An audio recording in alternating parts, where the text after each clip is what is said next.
Well, today I have something that I've been making at home for years, and it's baked stuffed tomatoes. The thing I like about it, you can serve it as a brunch item.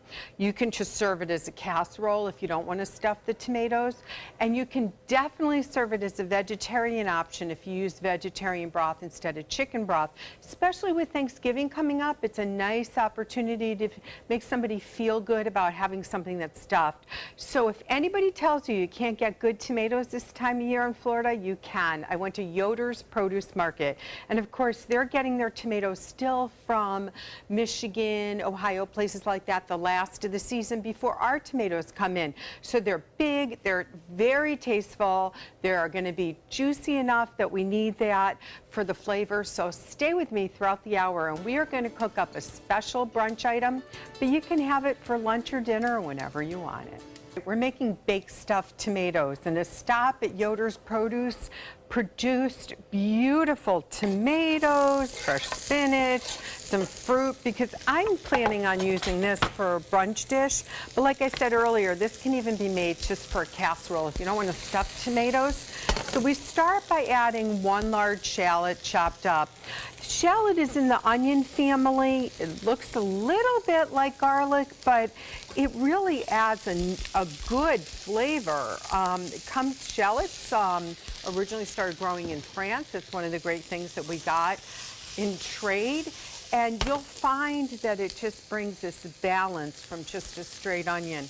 I'm using the Vidalia onions, of course, because I like the sweetness of those. Some garlic salt, regular salt, and black pepper. Now we're going to let this cook up in some oil for about, probably about 5 to 6 minutes, so it's going to be translucent. So while this part's cooking, before we're going to add the other ingredients in a little while, and you don't want to brown it, don't caramelize it, but you want to get it that glistening look, okay? We'll let that go, and then we're going to start with the tomatoes. So, nice big bowl tomatoes, and what I do is I just cut the tops off right here, and I'm really saving a big part of the tomato because this is going to go right into the mix.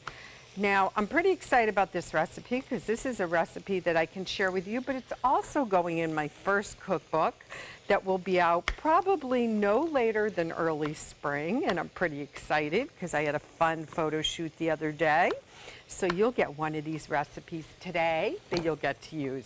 So you cut the tomato. Don't worry about the bottom because we're going to use some of the mixture of the stuffing mixture just to hold the tomato in place on the bottom.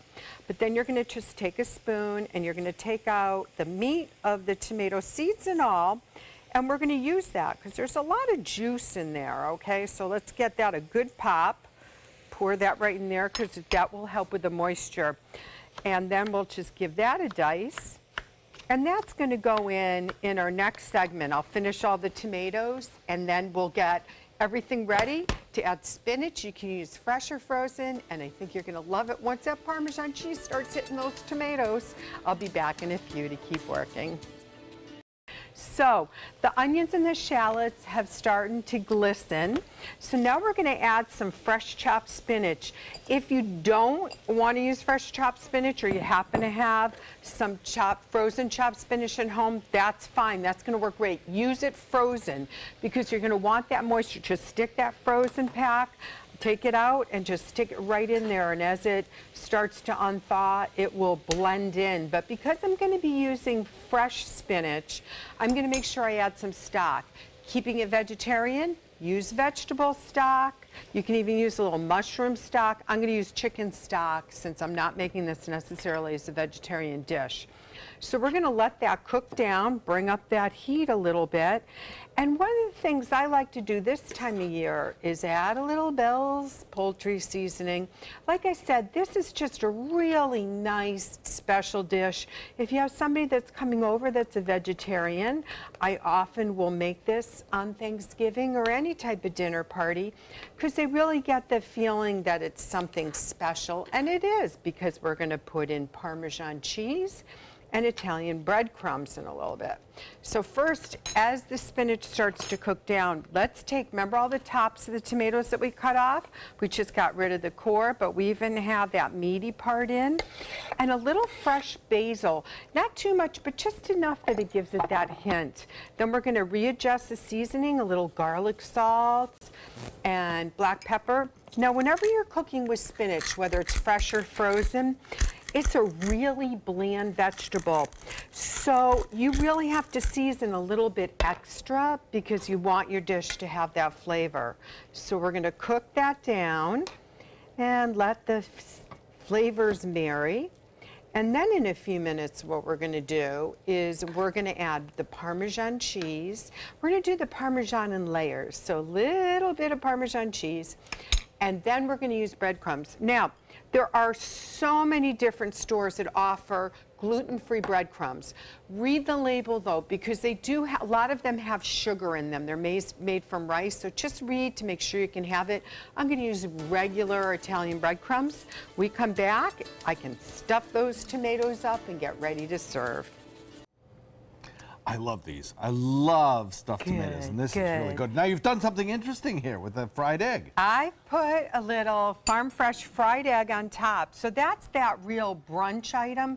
But honestly, a breakfast for dinner, and of course, Yoder's has the Bavarian Bread Company. Well, it's called the Bread Store now. Oh, yeah. They carry their bread, and they have that awesome, the cranberry walnut bread. One of my favorite grill breads. that up.